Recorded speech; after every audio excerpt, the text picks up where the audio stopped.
Welcome to the Granny's Table podcast, the only podcast where the intro is the best part. Welcome back. It's early December. We made it through Thanksgiving.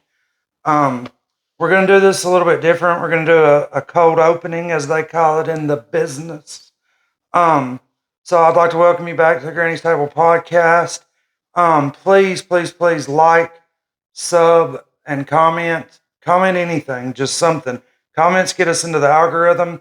If you don't like us, comment you don't like us.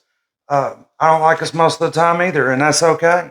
And then the last thing I'd ask you to do is share these out. While I've got you in the intro, we are now offering Granny's Table Podcast shirts. We have them in black, white, and gray. I think production told me we could do vinyls in basically any color. The sizes for small to extra large are $20. And then if I have to ship it to you, it's $5 for shipping. So $25 unless I can just hand it to you hand to hand. And then for 2X and up, the shirt is $25 and then $5 if we have to ship it. Listen, these shirts, they're cheaper than any other of the podcasts or YouTube channels you see selling shirts. They're good quality. It'll help us out a ton if you could buy one. If not, that's okay too. Something else that I also thought about, if you're sitting there and you're thinking, man, I own a business and this would be a really good spot to put an ad. You're absolutely right. It would be. We will do you a custom advertisement. And of course, we'll get approval from you before we run it. But, we're looking for sponsors to help get this up and going. Thinking that you're just sitting down with a camera, hitting record, and it's just that easy. Well, it's not. There's costs that go into doing this, and thus far we've ate every cost ourselves. I've shared this in shorts and on my personal social pages. I want to use this podcast as a tool to create the funds to be able to go out and share my testimony to places that can't pay me to come, to jails, to rehabs, all across the country. And I really feel like we're onto something here, and we could use this to create the funds to do that. And I had somebody tell me the other day, just step out in faith and start going to those places. Well, I am. I'm already doing that. I have dates booked, and even in the month of December, I'm going and doing those things. But all of this costs money. Not asking you to just give us money. We're looking for businesses to sponsor us. We're selling merch. And then those of you that are just watching, like, comment, and share. And that's really all I'm asking for from you. On this episode in particular, go ahead and get this out of the way. Huge trigger warning on this episode. This whole episode is we're going to be discussing abortion and the stance that young women are told to believe that it's just a clump of cells, it's a fetus, it doesn't matter, and that they should be able to treat it like birth control and just continue having abortions with having no accountability for their reproductive organs. Young men need to have accountability as well and use birth control. It's not a one-way street. Our government could do better at having better adoption programs and different things for these ladies. Those are all conversations that can be had about laws that can be changed and ways to help curb this. But the way that it currently stands, there's entirely too much of this going on for nothing more than a means of birth control. The young women are getting told that, it doesn't matter, it's just a clump of cells. And then later in life, I've met so many that have went on to have children and realize the error of their ways, and it really, really affects their mental health and creates a mental struggle. And so we're going to interview someone today that exactly that, and that's what we're going to discuss. So young people, I'd recommend not watching this without a parent or parent's permission. And parents, I think kids do need to hear this story, but you, as the parent, need to decide at what age they're old enough to hear that story. That's all up to you guys. Anything you want to add? That's about it. Once again, trigger warning, and buy a shirt if you can. And I think that's about it. On with the episode. Welcome back to Granny's Table Podcast. If you notice the little clip in the cut edit right there, your commercial could be featured in that spot. All you've got to do is reach out to me and we'll get that set up for you. My guest today is my best friend, my soulmate. I know you guys see me on camera basically every day, and you don't see the things that she does behind the scenes, but she is a huge part of everything that we do. It's my lovely wife, Ashley. Hi, guys. And I told you in the cold opening, this is going to be a hard conversation. Again, I'm going to throw the trigger warning out there. If you have small children, this might not be the episode for them. A lot of times we touch on topics that aren't necessarily kid sensitive, but all these stories that we tell are stories that need to be heard. And we're going to get into Ashley's testimony and Ashley's story. And I told you guys, in the beginning, if you're a parent, I think your kids need to hear this story, but it's up to you to decide at what age. And that's a decision that you guys have to make as parents. But I did my job and I put the warning out in front. So, Ashley. Yeah. Let's start just like I do everyone else. Let's just start at the beginning. Okay. So I started experimenting with No. Go to the beginning. all the way back. All the way back. That's how we do every guest. That's why they take so long. Okay. So I had my I was born. There you go. I was a twin, and my mom miscarried with my twin, so we were not identical twins. That's kind of a theme that runs in our family. She was a twin, and her twin died, and I was a twin, and my twin died. We'll get more into that a little later, but my parents fought a lot, as I remember as a kid, and they divorced when I was about 9 years old. My older sister stayed with mom, and I went to live with dad.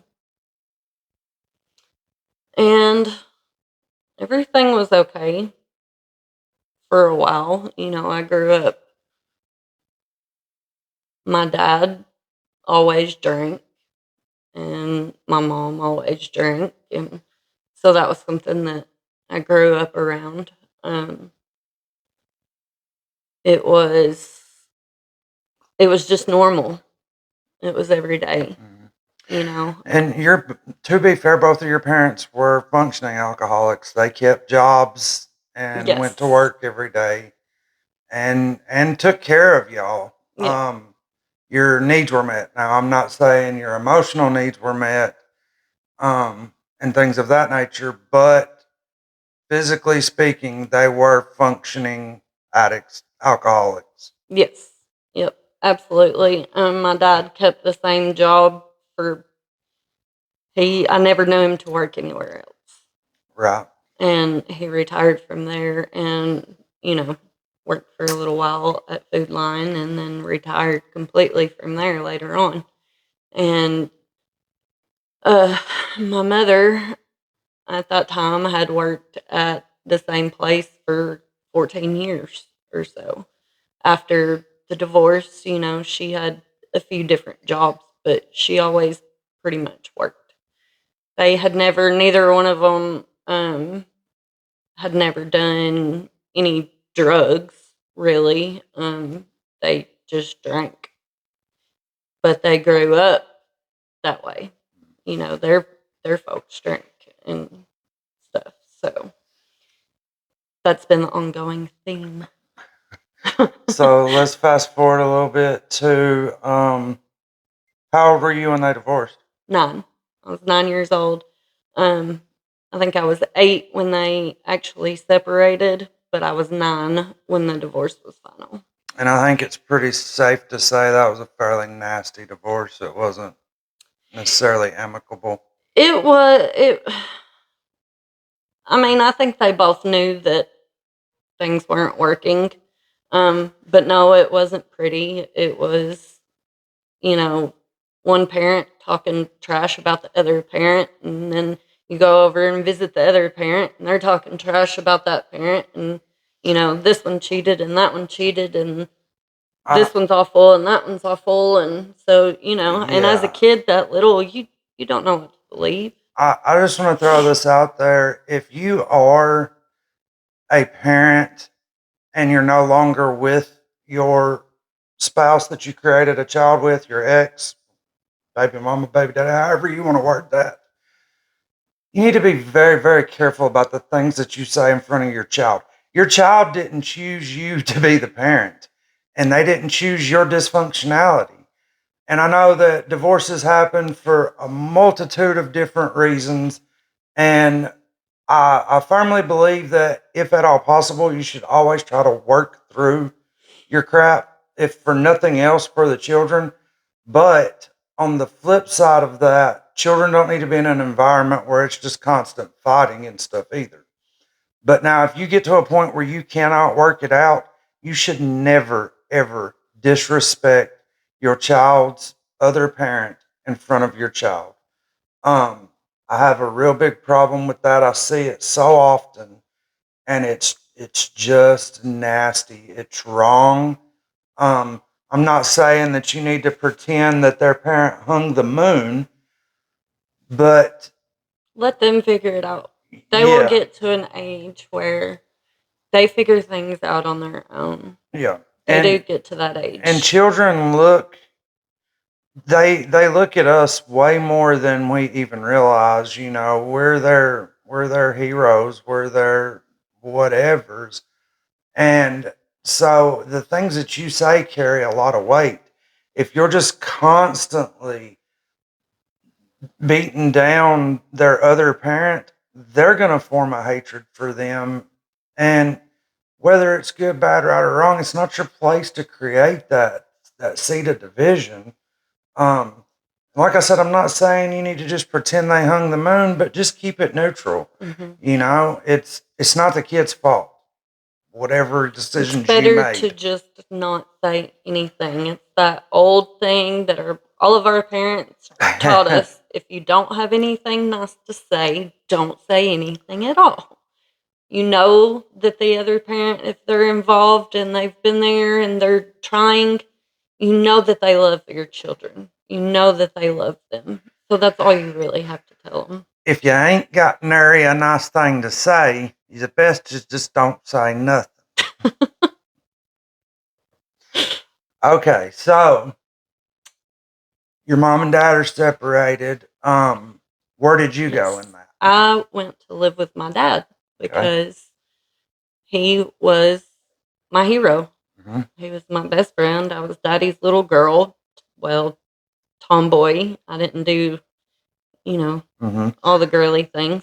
And so at that time, you guys were allowed to decide, or was it decided for you? No, we were allowed. We were asked where we wanted to go. And you and your sister both? No, my sister stayed with my mom. Okay. For a while. Okay. Because my dad raised her. Yes. And adopted her. Right. Her father was killed when she was 6 months old by a drunk driver in Florida, walking home or to the store. Mm-hmm. And I will give your dad credit for that. He did step up and has raised her and treated her like he's one of his own girls. Yes. From everything that I've seen, and I can't even say from the outside looking in, we've been married 20 years or something now. Almost. So it's, I mean, I know the ins and out of your family as well as you do mine, pretty intimately. So how did that go? Were you 8 or 9 years old now? 9. Okay. I mean, living with Dad was good. I mean, for a while, we were really close. We did everything together. It was good. I was supposed to go with my mom. I think it was every other weekend Mm-hmm. at that time, and for the most part, starting out there for a while, that's what happened. Um, she did, after the divorce and going through everything, she had, a few different boyfriends and guys around, and so sometimes I wouldn't go, or she wouldn't get me. Um, so I mean, she went through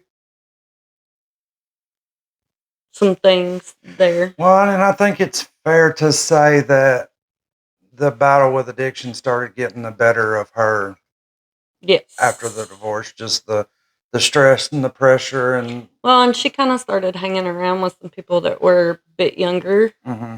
than her. That one boyfriend that she had was quite a bit younger. I think he was 23 or 24, and if I was 9, I mean, she was up in her 30s. So there was an age gap there that, and she started partying and, hanging around with them and living a divorced life. Yeah. So you're living with your dad, going to school. He's taking care of you. You're seeing your sister, I guess, when you go over on the weekends. Yeah, just when I can. So I guess let's fast forward to, do you remember the first time you tried drugs or alcohol? Alcohol, probably not. I guess just go ahead and. I'm trying to think. I know I was sneaking cigarettes when I was like 10 or 11. Mm-hmm.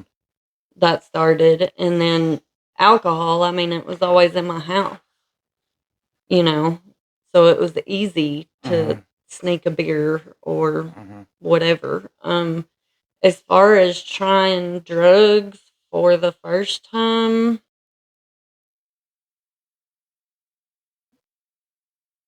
I honestly can't remember when that happened. Okay. But I know I was young. Yeah. I was really young. And I think it was pot for the first time. Most likely. I mean, that's typically, you very seldom. I do these a lot, and just working, we both do what we can to work inside of the recovery scene and help others. And it's very seldom you hear somebody say, "Yeah, my first introduction to drugs was a rail of cocaine," or Yeah. I'll have to edit that out. I don't think, but we'll put a bleep there. It's a little sensitive. But I mean, it is what it is, and I we're taught that that's the gateway drug, and I will bend enough on that to say I agree. That's probably the first substance or drug that people try. I mean, really, usually it's probably, in actuality, always alcohol Mhm. first. Alcohol, I think, is way worse than Well, and that. But and honestly, I'll have to say, I believe that I tried pot before alcohol because of accessibility. Alcohol wasn't. I grew up in a house. My mom didn't drink. My parents were yeah, divorced as well, and my dad was practicing recovery. The 12 steps. So alcohol wasn't in either of our homes. Now, once I got a little older, I had friends whose parents just had essentially wet bars. But yeah, I'm I think the first thing I tried was pot. Um, I can't remember now. Golly, seems like a It's lifetime been a ago. long time, yeah. So, um, just like anyone else, you just started experimenting and going to parties and that kind of thing. Yeah. And then, fast forward, a little bit late, a few years later, about, let's see, I think I was like 12, 12 or 13 when we moved into that house by the bar. Mm-hmm. And at that point in time, the original owners still had it. Mm-hmm. And it was, I guess, maybe a year or so after she married my stepdad, um, that they wound up getting the bar somehow. Because they were truck drivers. Oh, so And then, they essentially initially they were just renting that house Mhm. beside of there. I didn't know that. I thought that, I don't know. I just thought it all came as a package deal, like that yeah, was the bar parsonage. Like, the same guy owned both places. right, The owners right. of the land, but then somebody else ran Okay, I understand the that. bar. And so you're 12 years old. Maybe 12, 13, somewhere around in there when they moved into that house. I think I was 12. I think I was 12 when they got married, Mm, or 12 or 13. okay. They got married there at that little house, Mm-hmm. and the reception party was at the bar. Mm-hmm. And so when they got the bar and was managing it, I think that's when a lot of things kind of started for me as far as drugs and alcohol and really, getting into going down the addiction hole. I So guess. they didn't ID you at the door? No. Okay. This is a little redneck country, tiny little bar out in the middle of nowhere still. So you have a child who's a product of divorce. Um, by this point, it's really fair to say that both of your parents had truly let you down, um, in a lot of big ways. Mm. And we don't even necessarily have to get into that, but the hurt is there. Yeah, I guess I should kind of maybe back up a little bit because, I was living with my dad first. Mm-hmm. Right. And so then there I'm not really sure what the thing was that happened or the moment that flipped our relationship. But all of a sudden we went from, and maybe it was me coming into being a teenage girl, I'm not exactly sure what happened, but we went from talking and being, you know, best friends basically to we wasn't really talking that much Mm-hmm. anymore, and he was drinking more, Mm-hmm. and with some alcoholics, it's a real fine line between sitting here talking to you and being okay, and then just totally snapping and not being okay anymore. And that's how things were going with that. And he was very, very overprotective. I didn't get to go spend the night with friends much, or, I had a cousin that would come get me and take me places, and I would go to my grandma's house, and there was one friend that lived like 3 houses down from where we were living that I could hang out with in the daytime. But I mean, there wasn't a lot of, Mm-hmm. school friends hanging out or things like that. It wasn't something that was allowed. So not only are you not allowed to go anywhere, you're not really allowed to have people over either. No, not really. No. Okay. So, trying to think of how to word this because I won't say because that's not as a result of his being too overprotective, you went the other direction and rebelled against that. I did, and so when he got with a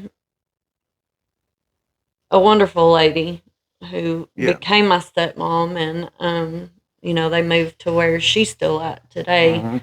Um, it was a big house, and Mhm.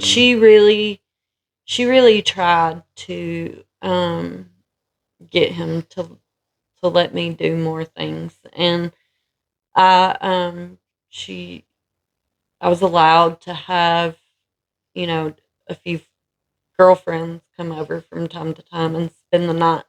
And I think I might have spent the night with one or maybe two friends. Mhm. But there was just not a lot that I was allowed to do. Mhm. And so I started sneaking out. And I think that's probably around about the time that I probably tried something else besides just alcohol I got because you. of the people that I was Mhm. hanging around with were a lot older than me. And so I was sneaking out and stuff, and he eventually caught on to the fact that I was sneaking out and screwed my window shut. Okay. And so, So then I just started going out the back door. okay. What? Why wasn't your room in the basement? Yes, Why didn't you just go out that door? because my step grandmother Oh, her slept mom. there. Okay. I didn't realize she had always stayed in that room. That makes more sense now. Yeah, the downstairs was basically all her like apartment because there Okay. was, the Yeah. living room and the bathroom and Right, all right. of that down there. I So didn't she realize. lived I knew there she lived there. towards the end. Well, yeah, Yeah. like even when we started dating, but I Mhm. didn't know she had always lived there. Mhm. Yeah. Okay, so this all comes to a head, and your dad just tells you to go to your mom's, or did you decide you were going to your No, mom's? I decided that I was leaving Okay. because it was getting he. I get my temper from him, I think, or at least the majority of it. And both of our tempers together when it gets going is just it's not a good Real combination. toxic. Real toxic. So you go from being there with structure, albeit maybe it was overbearing, maybe it was too much. I'm not. But what is the structure like when you go to live with your mom? There is none. What, okay, define that a little better. Well, I mean, when I first left, they were truck driving. They were over the road truck drivers, and it was made very clear to me that sure I could, move out of my dad's and move into whatever house that they were renting at the time, but um they were not she was not going to quit driving trucks for me to live there. And so you're what, 13, 12, 12, I believe. and you're essentially living in a house by yourself? Well, at this point I was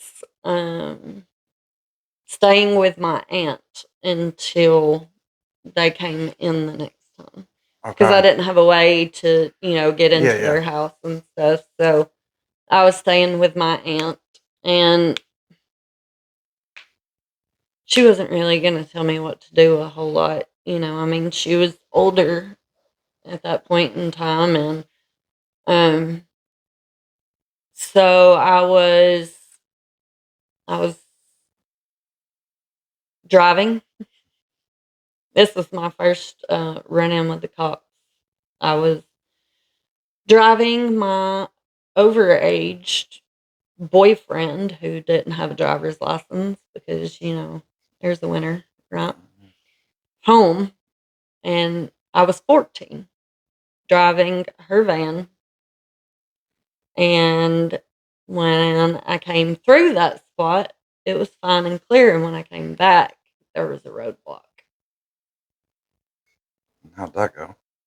They called my dad because the state trooper knew him personally. And so your dad come got you, or Yep. did that go well? No. Well, actually, he didn't say a word to me, which is even worse than, Yeah. being yelled at. And actually, my stepmother is who got in the car with me. He drove the van back to my aunt's house. So did you stay with your aunt? Yep. Oh. I was not going back there. No. So then you get settled in at your mom and stepdad's place. Mm-hmm. They're driving truck, Mhm. and you are just here. Yeah. Yeah. I stayed with a friend, a childhood friend, for a while. Mhm. And I think at that time, they were kind of, sending them some money or whatever for my expenses while staying there. We went to the same school. She was like a year or so older than me. I guess 2 years older than me because she had her driver's license. Um, we would go out and do things. I mean, her parents had some rules. Like we had a curfew time to be home by, and things like that. But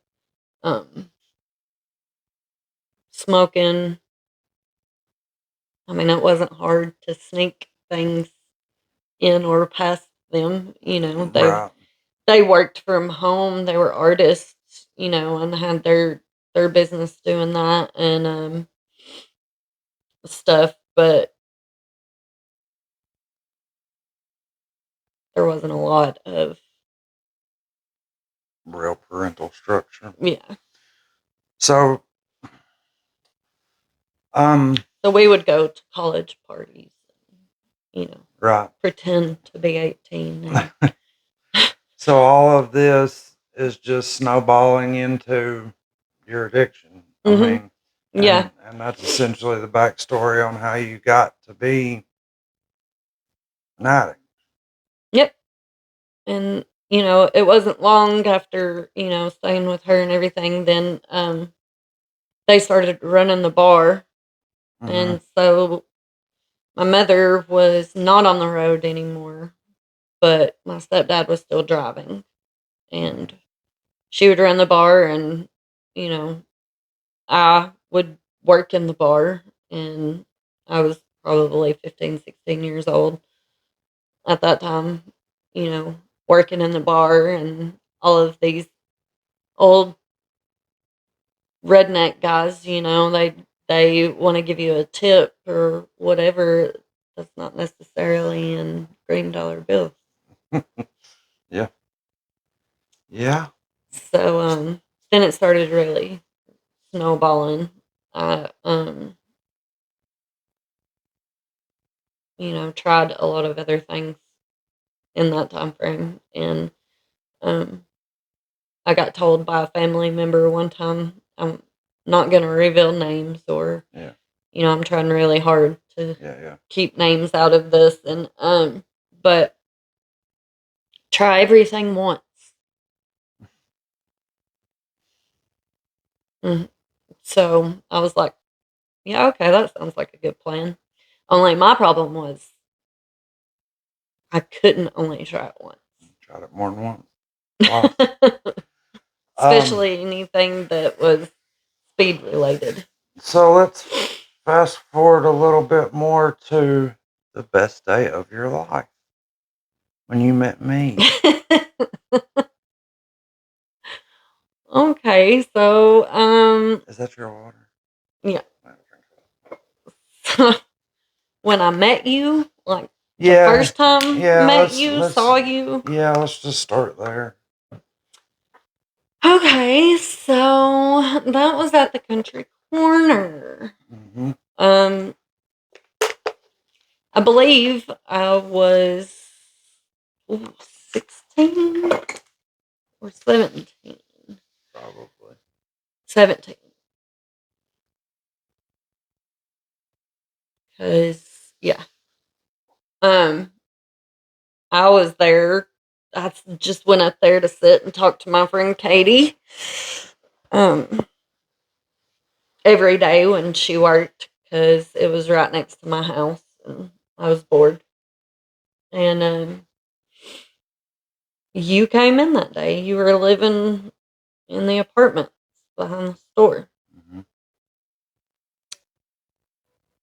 Mm-hmm. And I knew that one day. Our lives from there. I mean, we knew each other. We said hello or whatever, but it was never anything beyond that. And our No, lives. because, I mean, you had a girlfriend and I Mm-hmm. had a boyfriend. And Mm-hmm.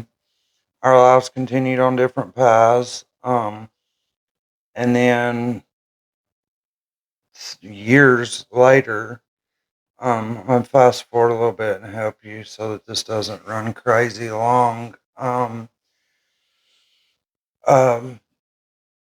we met again, and mm-hmm. you were going through a divorce. Yep. Was recently separated, starting the divorce process. Yeah. Um, And I had a daughter. you had a daughter, and I had a son Not yet. that wasn't born yet, but he was on the way. Um, and we started dating. Mm-hmm. Um, and we went down some really dark roads. I was actually still working at said bar, You or had were. went back to working at said bar. Only my parents didn't run it anymore. Yeah. Um, and we, me and you really hit it off Yeah, really fast. Um, it, we both knew really early on that we had something special, something that I personally had never felt with another person. yeah. I hadn't, and that was scary for me because I'm not saying it wasn't scary for you too, but I was just coming out of a marriage Mm-hmm. and had a daughter and was not looking for anything really, serious Mm-hmm. again right at that moment, but just kind of blossomed, I guess. Um, and in the very beginning, we drank a lot. Yeah, a lot. Um, but still got up and went to work every day. And really, the majority of our drinking was confined to the weekends. I mean, in all reality, and we would drink some Mostly. through the week, but um, we were definitely some weekend warriors. Yeah. Um, and we did real good at just doing really just that, and maybe smoking some weed Yeah, for because you had been clean for a little while, hadn't yeah. you? Or Well, no, because no, that my was the oldest first son's time we met. mom, Yeah, yeah, right? yeah. Not because of her, but I mean, I had been Well, you were living in Murfreesboro then, and right. And so really, we were doing pretty good up until when I hurt my back and went to the doctor, and they were just giving me pain pills. Like, I mean, you go in there, I wouldn't be in there for 10 minutes, and I'd come out with 120 pain pills. Like, Yeah. and the first month or maybe even two, I probably did need them, but Well, it was a little. I mean, we were kind of heavy on pills and stuff before that too. yeah, but I mean, that's when it really spiraled. But yeah, that's when everything really kind of started unraveling. And, we Eli went, was just born, or yeah, well, this was still, was that still before then? yeah, because this would have been like when we lived in that trailer park Oh in yeah, yeah, yeah. Cookville. And, we definitely had some ups and downs through all of that. Addiction's not pretty. Mm, Life is hard enough with its own challenges and ups and downs without adding the challenge of addiction on top of that. And I ended up getting caught with a bunch of pot and catching a felony. yeah, And that was hard. that was hard. And we actually, from that moment, went into a little bit of a sobriety We stint. did, yeah. I mean, I was pregnant with Yeah. Eli Yeah, by that when point, that yeah. happened, and so yeah, we did. We cleaned up and decided, hey, we're not kids anymore. Yeah. So I'm trying to think. From there, whatever happened, we fall back into some addiction. After Eli was born, Mm-hmm. yeah, I think we did some, but it wasn't until you hurt your back that we really just spiraled back out big time. Right, but that was before Eli. I don't know. It's all a blur. It My is. It brain is, tries and to. that's fine. Let's just. I know where we can find a starting point is, we were using. We wanted to change. You especially wanted to change, and you decide you're going to leave and go to the military. Yeah. Yeah. So we were staying with your mom, I think, in that little duplex. Mm-hmm. And I decided that, I would do that and get us. I thought that that was going to be the easiest way to get us away from the situation rather quickly. Mm-hmm. Um, because my thinking in it was, I'll go there, get clean myself, get away from it, and then, when I'm done with training, we'll get stationed somewhere, move you guys out with me, and we'll start fresh, Mm-hmm. in a new place. And then when I'm done with my however many years in, I can go back to school and they'll pay for it. Mm-hmm. And, we'll do that and we'll be okay. Mm-hmm. That's what my plan was. Right. However, while you were gone, I really, really spiraled out into addiction really bad. Yeah. And I was. I mean, it is what it is. I was taking your money that you were making there and spending it on my addiction. Um, and we actually ended up splitting up over this. We did. Which is, I mean, I'm not placing blame at all. No, I If know. anything, on myself. But I mean, it's just the facts of the matters. It's what happened. Yeah. So you go through boot camp through AIT. And yes, I was clean off of, the pills and all Mm-hmm. of that stuff. But man, if any of you watching has ever been through basic and AIT, once you get to the point to where you can go off base and you're allowed to do things, everybody drinks. It's like Mm-hmm. that's just what you do. Mm-hmm.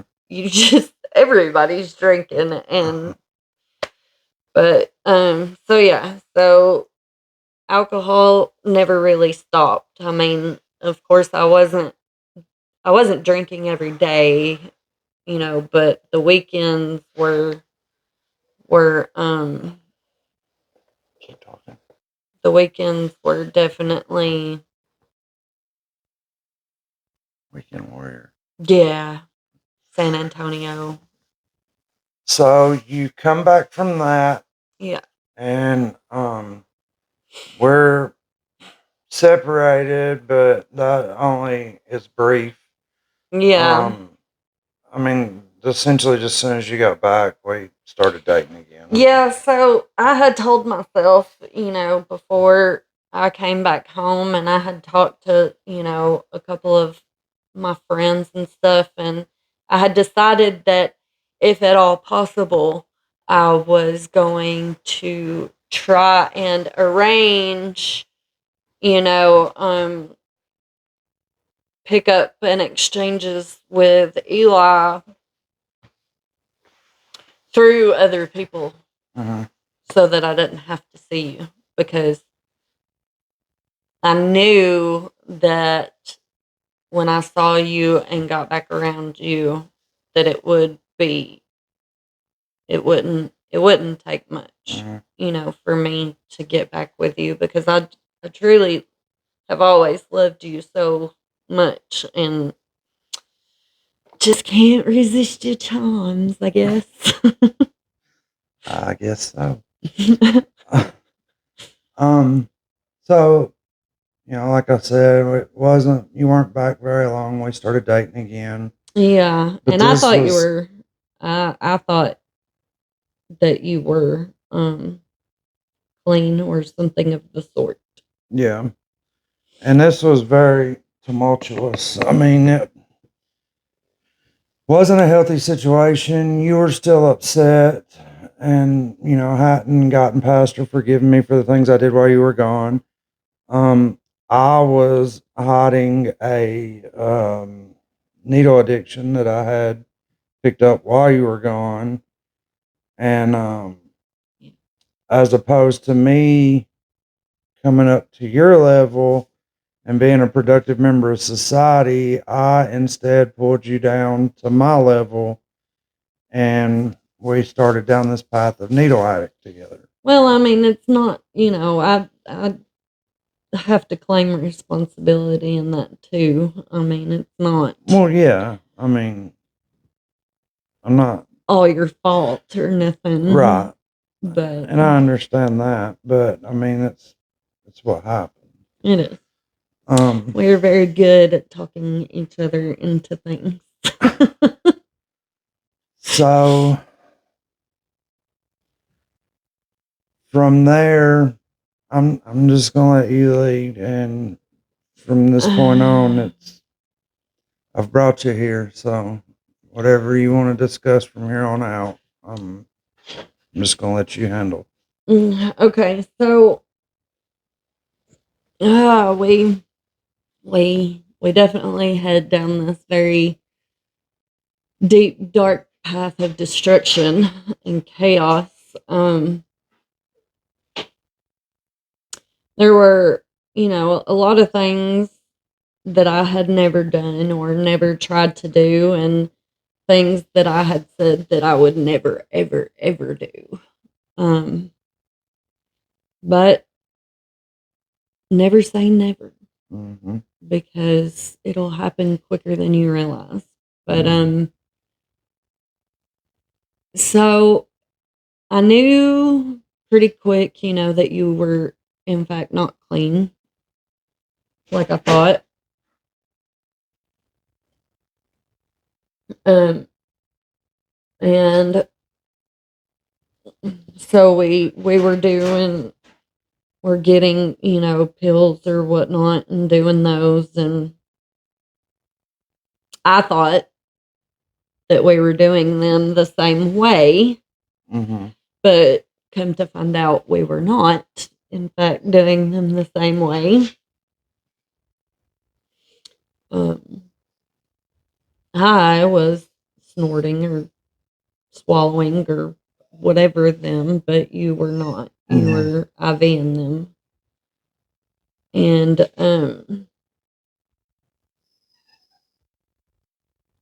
at the time, I kind of thought that it was my idea to, decide to try to do that. But I think it was a little bit of both of us leaning, in that direction. And my frame of mind then was, well, I came home from training looking like a pincushion Mm-hmm. because, you know, I had trained to be a medic. And so the way that we learned a lot of the procedures was on each other. So Right. um, we learned how to start IVs and give shots and, everything on each other. Right. And I was one of the harder sticks in class, so I was used as a demonstration on it. So, my frame of mind then was, well, I look like a pincushion anyway, so why not? Right. Well, you'd become very comfortable with it because of what you guys were doing. I mean, Hmm. I'm not justifying it in any kind of way, but I mean it's fact. When you're practicing starting IVs on each other every day, it's not a real far stretch to put something in it and do it to yourself. Yeah, yeah. But, even so, I was still afraid to, try to do that myself. Mm. So, but anyway, so that happened. And Lord, I think it was within what, a week, I had put like 5 different things. Yeah. Yeah, it was a real fast descent when you're descending into that. Very fast. And then it was, we just went deep into meth. Mm-hmm. And everything got really toxic. And stuff was happening really fast. And you were starting to play around with the idea of making it. And I was not okay with that because I knew that how dangerous it was. Mm-hmm. And so I think that's when I decided that we should split again.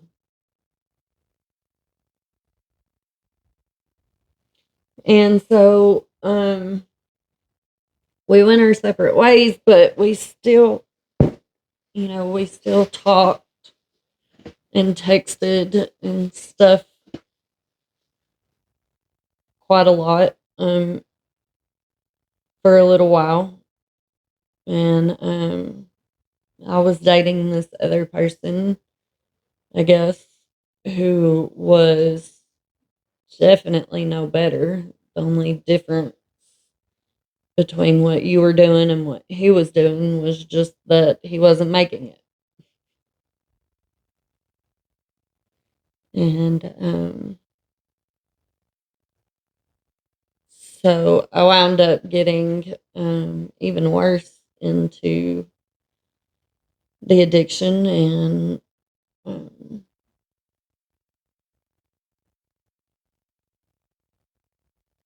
was doing a lot of things that I didn't think I would ever do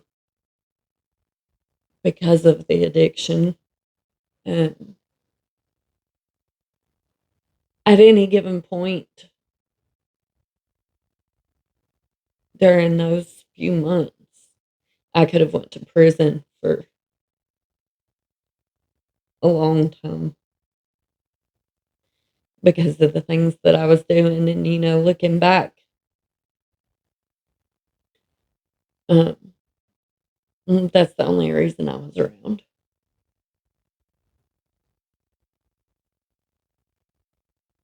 I know that now, but this person was somebody that, I had known for a long time through a family member. And when I was younger, had, a stupid little crush or whatever. So, as an adult, when he came back around again, it just, I don't know, seemed like something I should do. But so he sold and moved a lot of weight, a lot of stuff. Um, and I think, in my head, that's really probably at that time the only actual reason that I ever even started dating him or whatever that was. Um,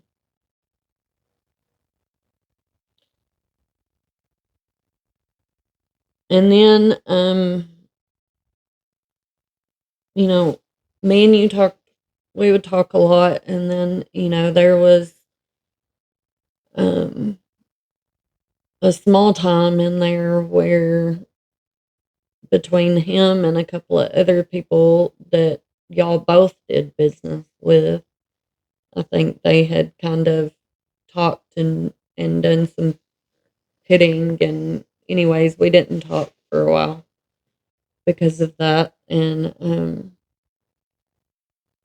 then I remember seeing you either came to see Eli or came to pick him up or drop him off or something. And me and you were standing there talking, and I saw the blisters, chemical burn on your hand. And I knew that you had really been making meth, and I was scared because I was afraid of what was going to happen. And then it was maybe a week later, if that long, that we found out because I had tried texting you, and it had been like 2 days, and you didn't respond back, and I had tried calling, and it just, it wasn't like you to not answer me. You always did.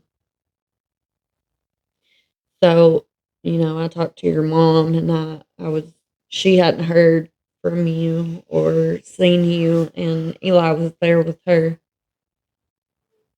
And so I was driving around to everywhere that I knew or could think of that you or your truck might be, and I never could find you. And then I called her once to see if she had heard anything, and she was on the phone with your dad. And she was crying, and she said, "I'll call you back." And I knew it was bad. Um, and she called me back and told me what had happened and where you were. And I made the person who I was with at that time drive me up to Vanderbilt to see you. And that was devastating. Yeah, I mean, most people hear my story from my side. and not from the side of the people that were affected by it. Um, so I mean, it's hard to sit and listen to that side of it. Um, I mean, it really is, but um, for all accounts and purposes, that saved my life.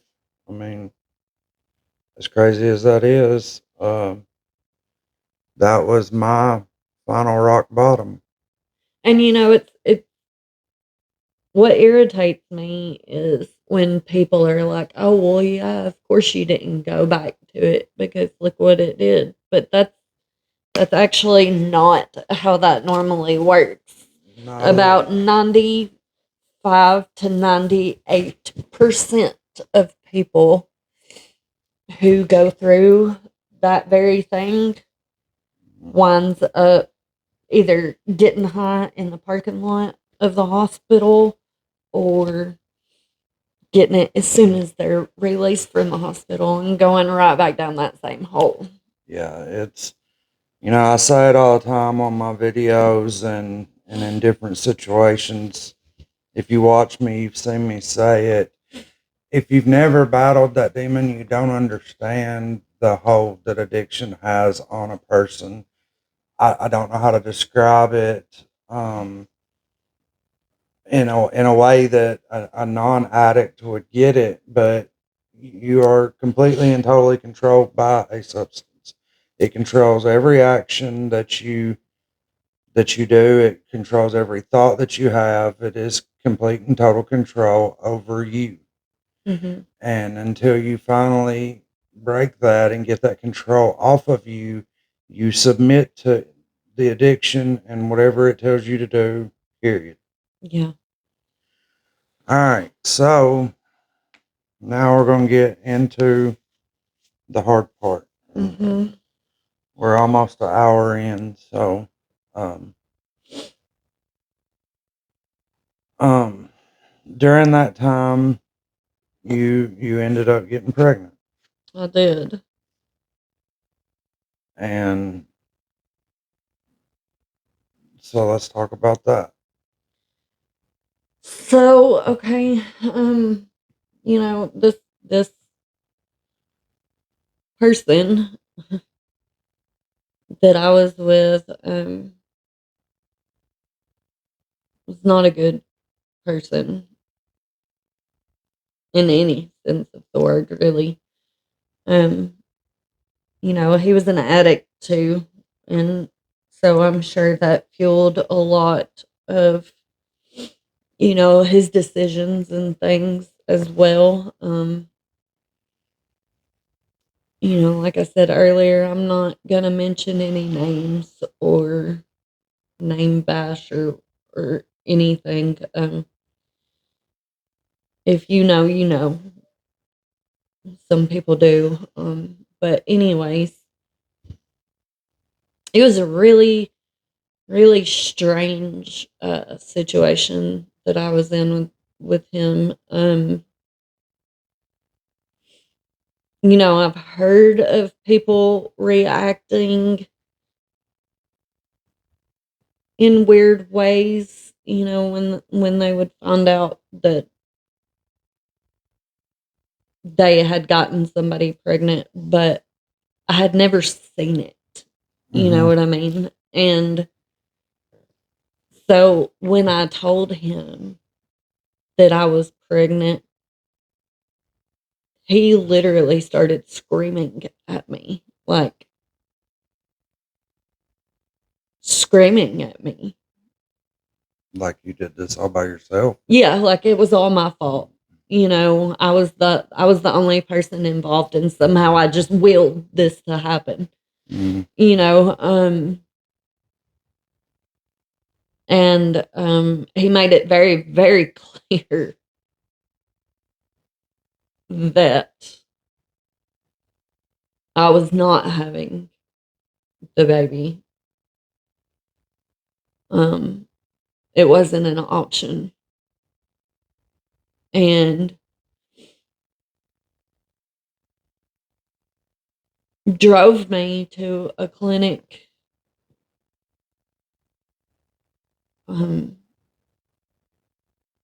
within the next couple of days, I think, the first time. And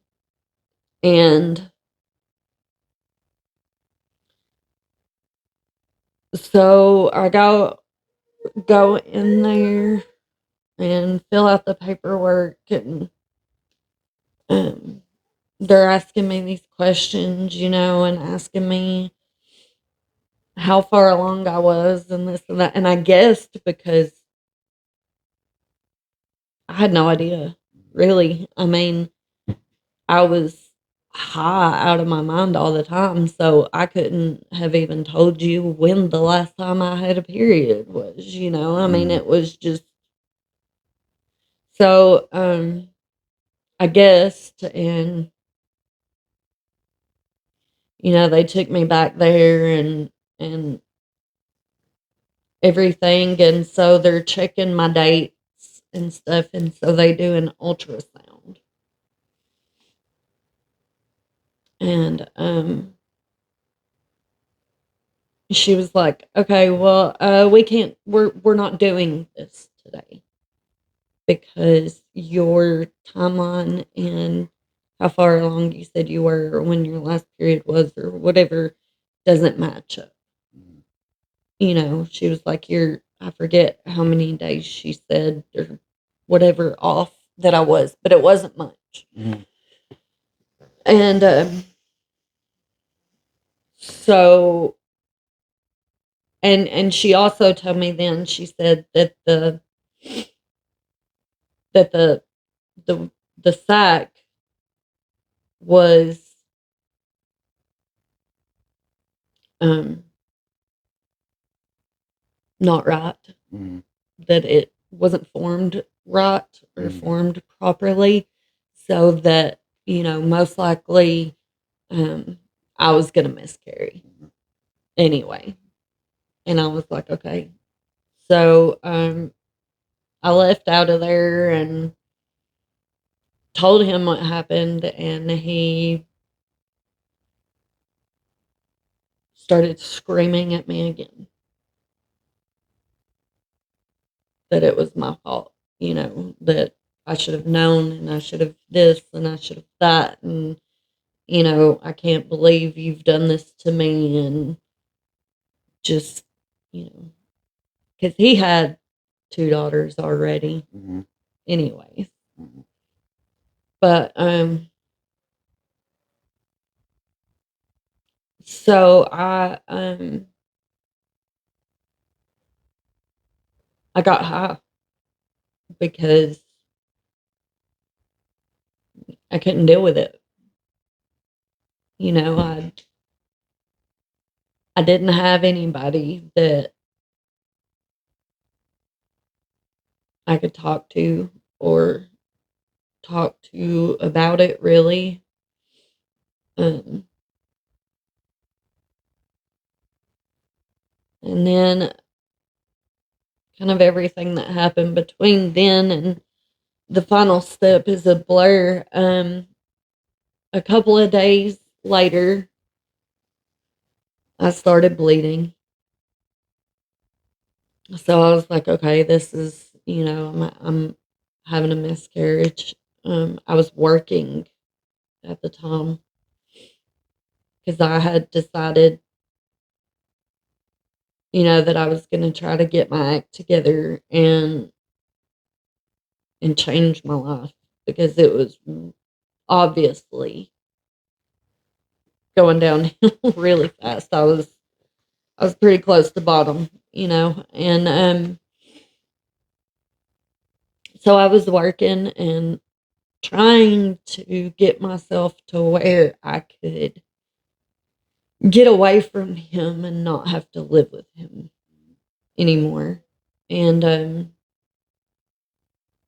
I didn't want to go move back in with my mother. Um, I just didn't. I mean, nobody in my family knew exactly how far gone on drugs that I was. They knew that I was using, but they had no idea to the extent in what I was doing. Right. So, anyways, fast forward, you know, I bled like that for a few days until finally I was like, you know, something's not right. I've had a miscarriage before, you know, this is not what happened. Mm-hmm. So I go to the hospital, take myself to the hospital because I didn't want him knowing anything about what was going on. Especially until I knew exactly what was going on. So, um, I went to the hospital and I told them, you know, what was going on and that, um, I thought that I was having a miscarriage, that's what they had told me at that clinic would probably happen and stuff. So they were like, okay, well, we'll do some tests and see what's going on. So I was in there for quite some time, and finally, somebody comes in and she was like, so we got the tests back, and you have not had a miscarriage. In fact, you're pregnant with twins. Mm-hmm. And so I just, you know, I broke down because I definitely, for one, didn't want to tell him that. And, you know, for two, didn't want to be tied to him forever. Mm-hmm. So I was almost relieved when I thought I was having a miscarriage. Um, so after I was done at the hospital, um, I think I called. I didn't call him. I called my friend, Mm-hmm. my best friend, to come get me because I didn't want to go back to his house and I didn't want him to know where I was because I had decided that I was just done. And you were out of the hospital Mm-hmm. by this point. And we had talked a few times and stuff and was, you know, kind of staying in touch as much as we could. And so the hospital said that if I was going if the babies were going to survive, that I had to be on bed rest basically for the next 8 months, 7 months, however, you know, far Mm-hmm. along I was going to have to stay on bed rest Mm-hmm. because the sac was separating from the line and something Right. was, um, so, you know, I went to my best friend's house and stayed in bed there trying to get my mind clear and, you know, get clean Keep talking. and figure out what I was going to do with my life.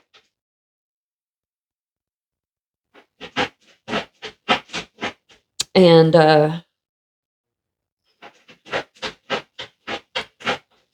think I'm not sure if she called you or if I did. You called me. and you came there and Keep talking. Just talk to the camera. so he came and spent a couple of days with me there.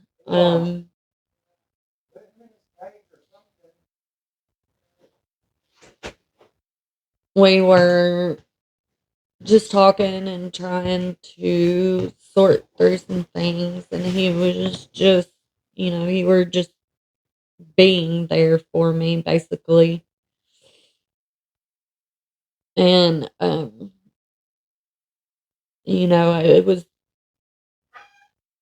was a really hard decision for me to make, to decide what to do next. I had your total and complete support, no matter which way I decided to go. I was clean at this point. Yes, you were clean and you were out of the hospital and, healing. Yeah. You still had to do wound care and things like that, but you were healing, and I was trying to get clean, and I was trying to stay away from him. Um, I think I had decided to, after being there for a few days, I had decided to finally go talk to him and get some of my things, I think. Um, and then I think somehow he smooth talked to me or said the right things, like it's all gonna be okay, we'll do this, da da da da da, something to that effect. Um, but it didn't take long until I decided that there was no way I was staying with him. And, even if I had to be alone, I just definitely wasn't staying with him. And I didn't feel like,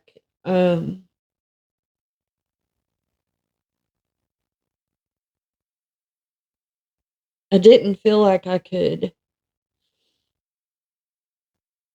have the babies and raise them. Um, and I was scared that, I was going to lose them anyways. And I knew that I had a lot of soul searching and things to do. But ultimately, um, he kept, talking and telling me that that's what I needed to do, and that it was the best thing to do and the best decision to make. And all the while, he's still just feeding me dope because that's how he could control me. So ultimately, we wound up going back to the clinic in Nashville. And at this point in time, I mean, it was legal. There was no, I remember thinking, wow, this is way too easy to do this. Like, and,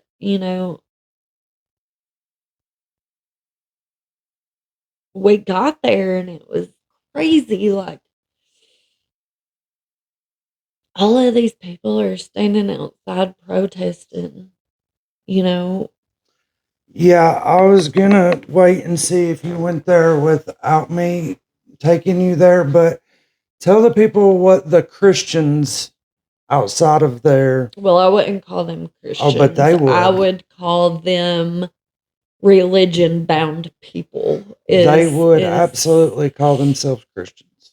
um So this is a hard enough situation, for a lot of females to go through. I will talk about some of the other sides to this once I get past going in the door. But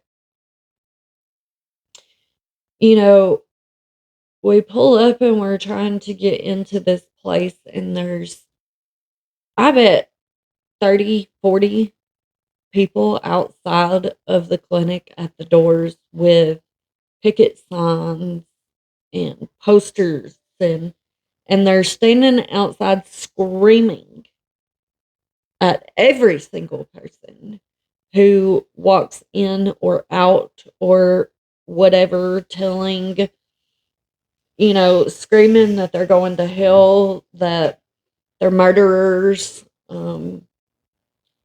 you know, God hates them, just really awful, awful things to say to somebody, like,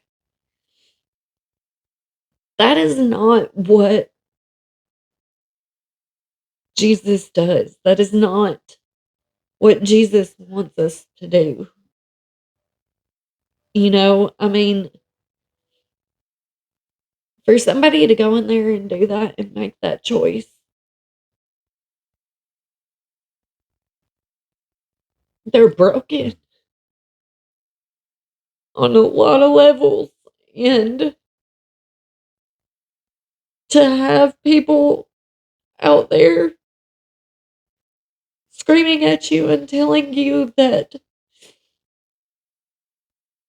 you're worthless and, you're going to hell, you're going to burn in hell, you're a murderer, you're all of these things. If these people really thought that that was going to change somebody's mind,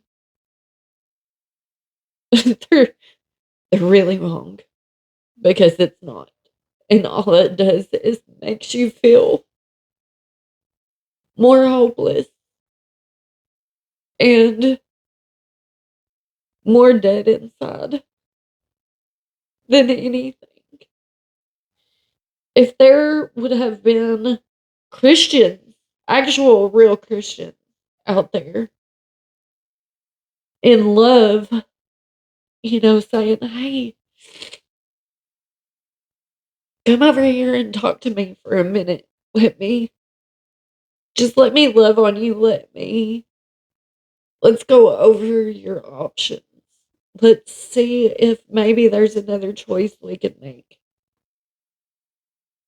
You're going to get a lot further with that than just screaming and yelling and telling people that they're sorry and they're no good and they're murderers and they're worthless and that they're going to burn in hell for all eternity. I mean, nobody knows that about any single person. Nobody does. And it's not our job to tell people that that's what's going to happen to them, because you have no clue. But anyways, so we get inside the door, and it's a whole big long process, and you're sitting in a waiting room just like any other doctor's office. But the realization hits you that all of those women are in there to do the exact same thing. And I'm sitting there the whole time crying because I really don't want to do this, but I feel like I have to. Um, like I felt like I had to. I felt like that was the only choice that was given to me was that. And but so I usually don't talk to people I don't know. I can tell you that. Like, I'm not a good conversation starter. I'm not a good just walk up and talk to people I don't know. But for whatever reason, I did that day. Because at first you're in this big, huge waiting room, and then you go back to another smaller waiting room when you're waiting to go into the room for the procedure. And so, while I'm sitting there in the smaller room, there's like three or four other women in there, and I was curious about, how the process was supposed to go. Like, was it gonna hurt? Was it gonna be awful? Oh, just all of these things that go through your mind. And, I'm sitting here crying, and, this one woman looks at me and she was like, "First time, huh?" And I was like, "Yeah, is it not for you?" And she was like, "Oh no." And I was like, "So how many times have you done this?" And she was like, "Oh, this is probably my seventh or eighth time being here." And I'm like, I mean, with no emotion, no, like it was just that was her form of birth control. You know what I mean? Like, Mm-hmm. and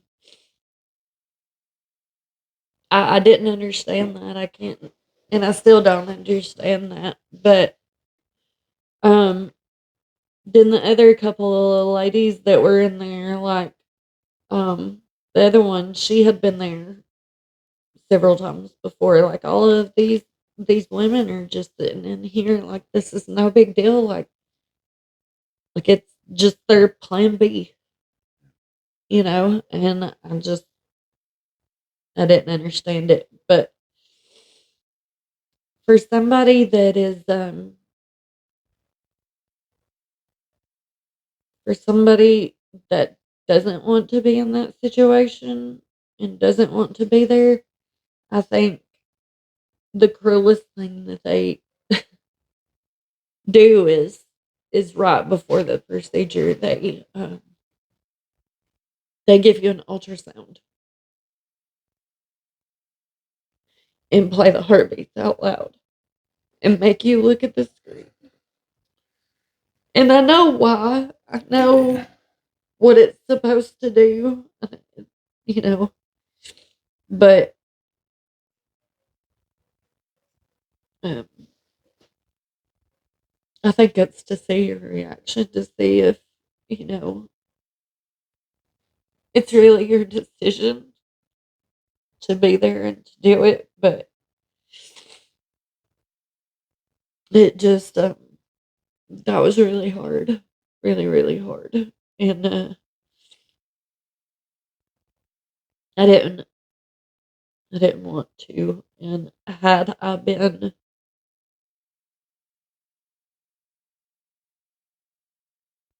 clear, clear minded and clean and not in that situation, I don't think that I would have ever done it. But after it was over,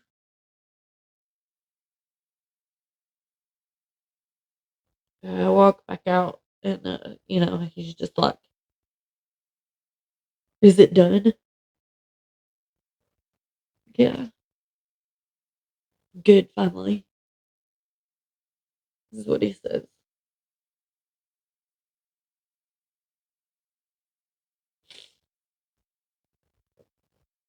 So I just went out to the car and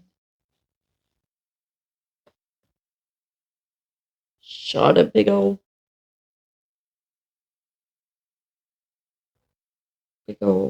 shot of dope.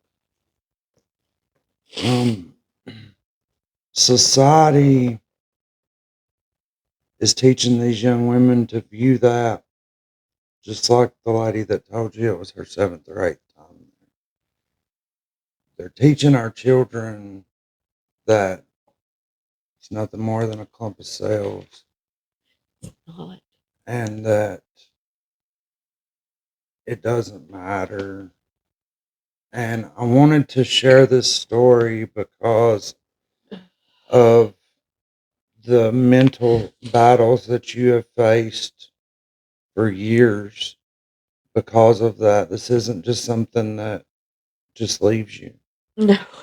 Um, Especially as a Christian, as when you come into faith after you get clean and you try to fix everything and you replay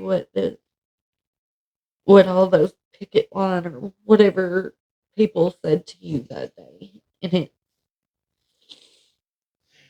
to me personally, this is my beliefs and this is my channel. So, um, if you're doing that, you need to really, really do some self evaluation and some reflection on yourself.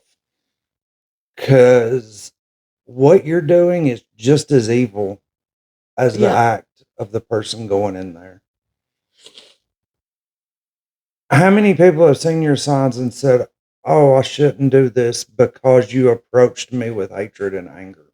yeah, Zero. Now flip that and take all those signs away, and just a female would be more productive in this role than a male, I feel like. But for a female to be standing out there and say, "Hey, sweetheart, I belong to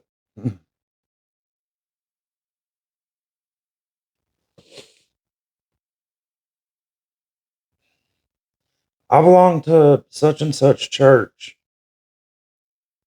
Come sit down and talk to me, and let's see if we can give you some options, and my church will sponsor you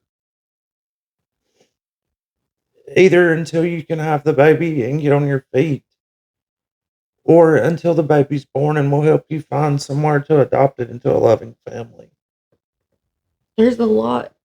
There's a lot more resources now, and a lot more things that you can do now. Yeah, but which one of those looks like God's love? Yeah, Um, I I see so many different things happen, and we're in the thick of a lot of controversy and stuff. Um, some by choice, just with the things we try to cover on this channel.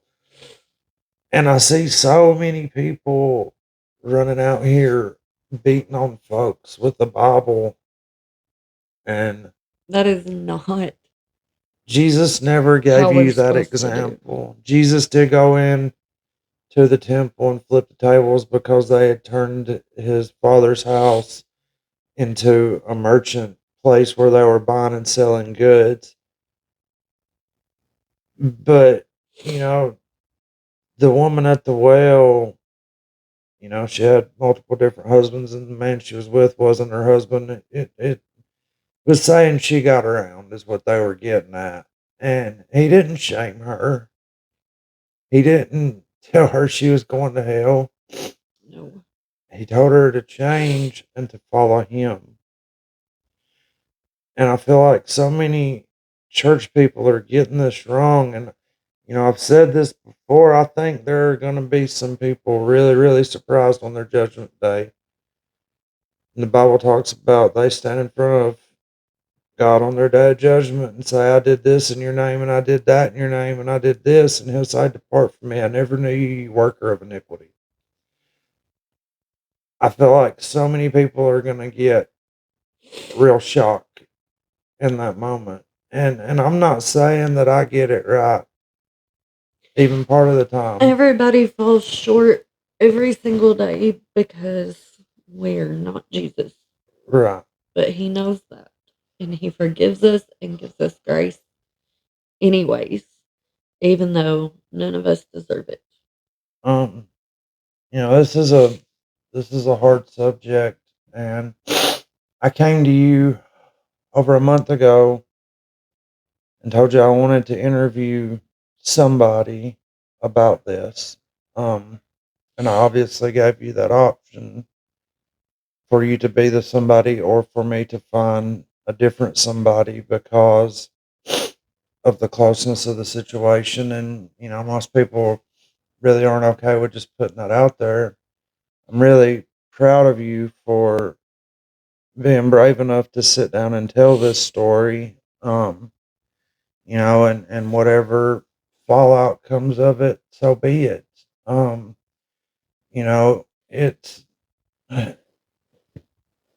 it's so often we see people judge us and treat us like we're still who we were. Yeah.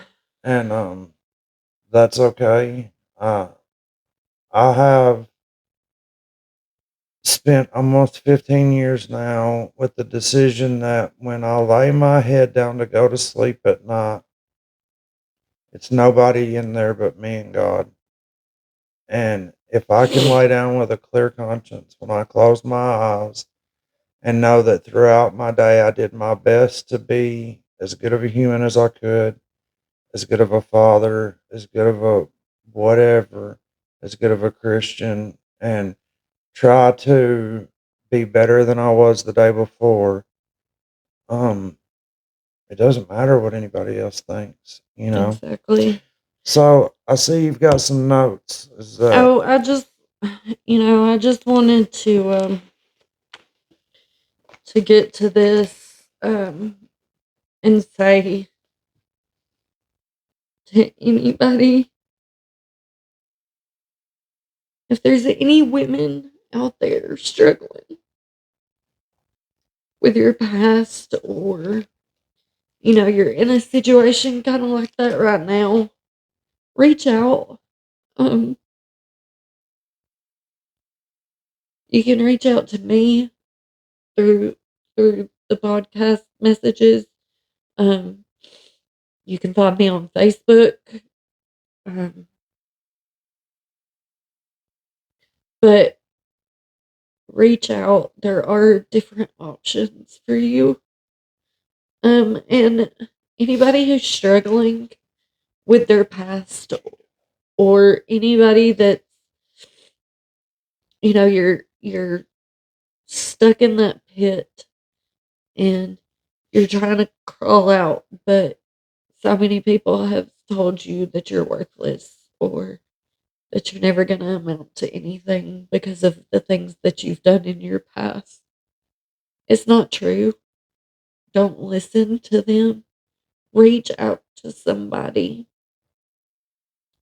that you trust, even if it's somebody that you don't know. If it's us, if it's another podcast that you listen to and trust, just anybody.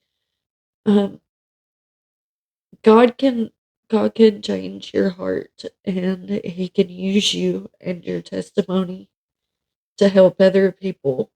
Um, I took some notes just because these are the two people that in the Bible that to me shows so much how um, Jesus' love really works, and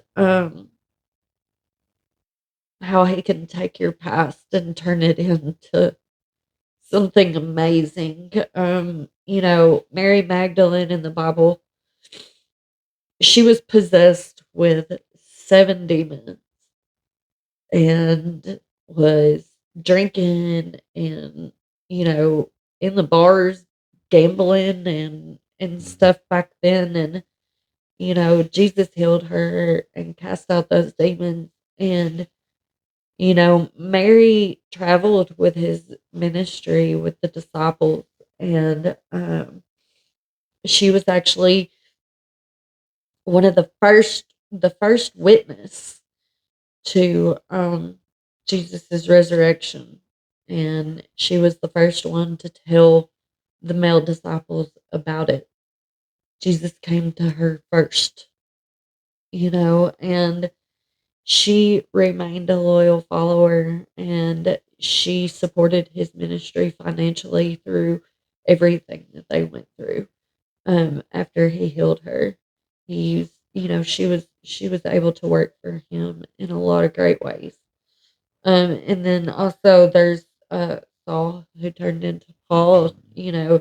He persecuted and killed followers of Jesus and believers, and you know, Jesus still showed himself to him, and yes, he did, blind him for 3 days before he did it, but um, there's reasons why he did that, and he healed him and turned him into a totally, completely different person who was Paul, and Paul is still remembered as one of the most important apostles that ever served Jesus. So, don't think that just because you've done some horrible, awful things in your past that you can't have love and a future and happiness, because you can.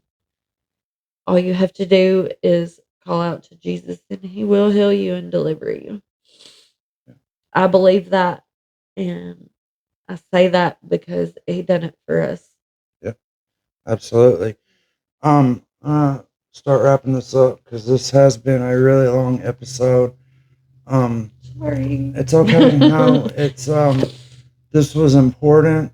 This was a story that needed to be told.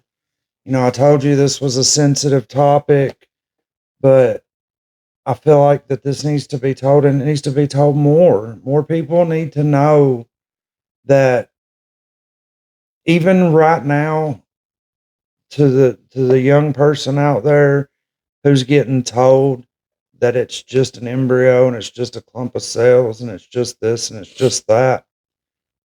Once you mature and start having children of your own and witnessing the miracle of life and just how fragile and important it is, you're going to realize how big of a mistake that you made, and you were sold a bill of goods that wasn't true. Yeah. The conversation needs to be had, and nobody's willing to do it. We determine the end of life by the stopping of the heart. The doctor will come in and put a stethoscope on your chest, and when your heart stops beating, they announce a time of death. Yeah. Nobody's willing to have a legitimate conversation about when it starts. And that has to happen. We have to sit down as a society and decide, where does life start? And if you are on that side of it and want to sit down and have a conversation with me, I'm totally open and willing to do that. But I'm not just going to ask questions. I'm going to push back on your logic. I'll keep it respectful. I always do. But I'm going to challenge your thoughts and your beliefs, because I'm not just basing this off of biblical things. Every principle and point that I stand on can be science pointed to as well. It's a really scary thing when society is telling us it's okay to kill babies, and that's what Yeah. they're doing. It's not okay, and I do believe that we as a whole need to come up with better solutions. The adoption system is essentially broken. Yeah. The a lot of these women that are going to these clinics are doing this because they see no other option. The church needs to do a better job at providing an option. Yeah. The Absolutely. government as well needs to do a better job at providing an option. We need to teach our children Better. to do better at prevention before this. And standing on a Christian principle, you truly should abstain from that until you're married. In a realistic principle, most kids aren't going to do that, but we live in a world where all forms of birth control are essentially free. You can walk into the health department and get all kinds of birth control for men and for women Yeah. for nothing. Um, and so we've got to do better, because when abortion was first brought up, it was supposed to be for three reasons: rape, incest, health of the mother. And now it's become readily accessible for free. And that's not good. That's not okay.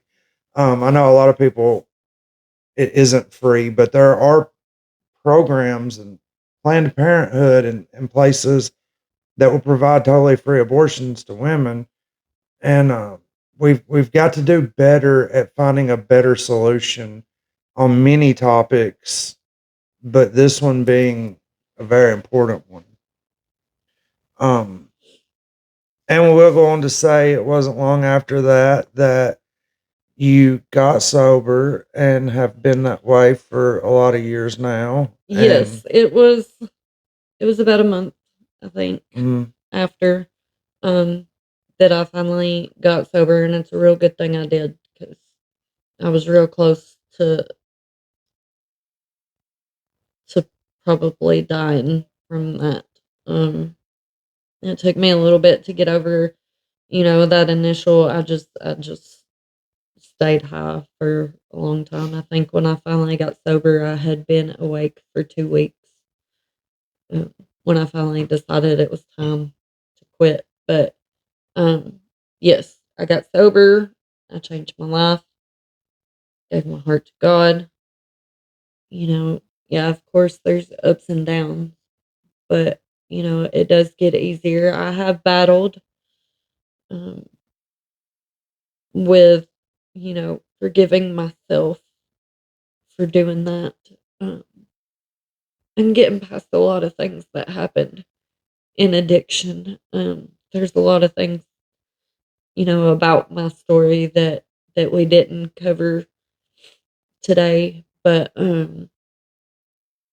maybe we'll do that another time.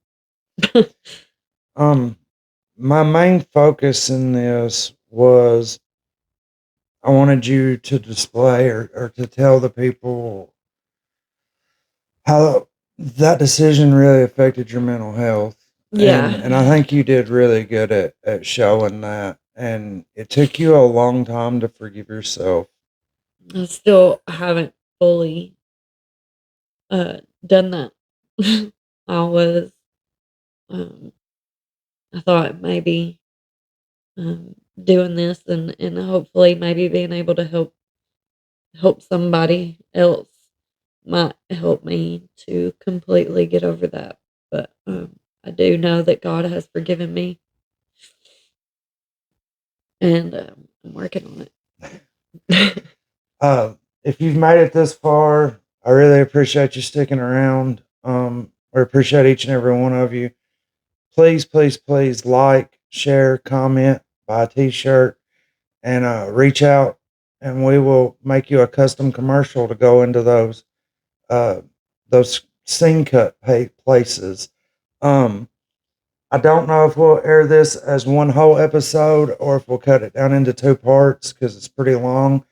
But I truly, truly appreciate all of you that have supported us in this. I've told you what my goal is in doing this. I want to monetize this for multiple reasons. There's so many stories that need to be heard, and there's so many conversations that need to be had. I'm still working on trying to sit down with people that I don't agree with. Most of them just want to scream stuff from behind a computer screen, but won't sit down and actually talk to me. Yeah, I think Which name calling and yeah, that's cussing okay is too. the way to get their point across. Yeah, But and that's okay. It is what it is. But um, I love each and every one of you. I thank you so much for being here with us. And until next time, we'll see you at the table.